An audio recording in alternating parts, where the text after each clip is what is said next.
You've been diagnosed with osteoporosis, which really affects your lifestyle. You like being active. You like doing things like hiking, skiing, skating, gardening, and so on. But with the diagnosis of osteoporosis, you're concerned of breaking a bone if you continue. So you start taking calcium with the hopes of strengthening your bones. But does it really work? That's exactly what we're going to explore in this video. Almost every woman with osteoporosis can quote the dose of calcium she needs to get per day. That's 1,200 milligrams per day.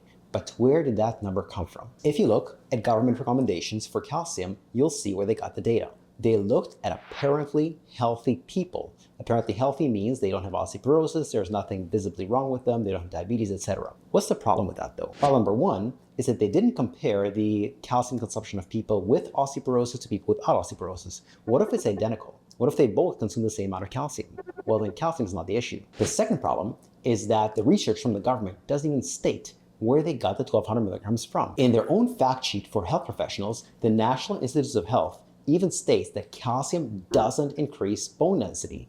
How interesting is that? Supplementation with both calcium and vitamin D or consumption of dairy products fortified with both nutrients increased total BMD. So that's a combination of calcium and vitamin D.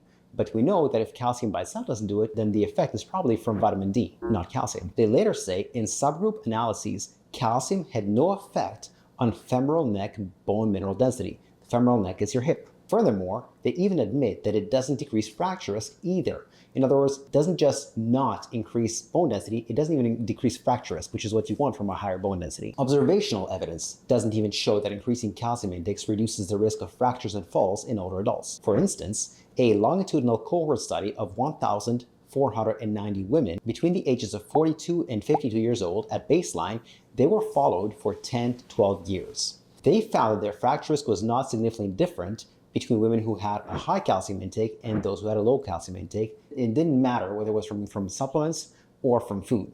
And from all that data, the results showed that calcium supplementation alone had no effect on the risk of hip fractures. And this is not just supplemental calcium either. This is also dietary calcium, like foods that have a high calcium content. Things like cooked spinach or dairy or almonds. In one study, they recruited 60,689 women and divided them into 4 groups based on their calcium intake. The first group was women who consumed less than 400 milligrams of calcium per day. The second group consumed between 400 and 800.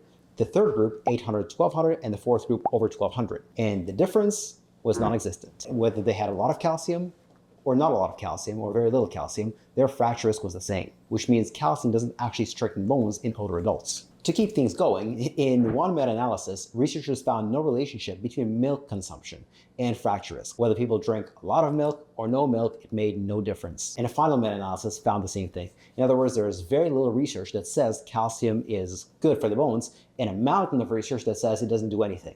Not necessarily harmful for the bones, but not necessarily good for the bones. So you might be thinking, well, okay, there's no benefit, but I'll take it as insurance if there's no risk. But there is a risk. A higher calcium intake is associated with more kidney stones and heart attacks. Why? Because calcium can go in the arteries. You want nice, flexible, loose arteries. You don't want calcified arteries. So if calcium doesn't do it, what does? I have another video on the 3 most effective supplements for bone strength. Check that out on your screen right now or in the description below. And if you want help with your own bone strength, click on the link in the description below, and that'll take you to our homepage, to our website, where you can fill out an application form, and one of our staff members will get in touch with you. It'll be no pressure, no sales pitch, just a quick 10-15 minute phone call or Zoom call to understand where you stand and can we help you to strengthen your bones and improve your T-scores.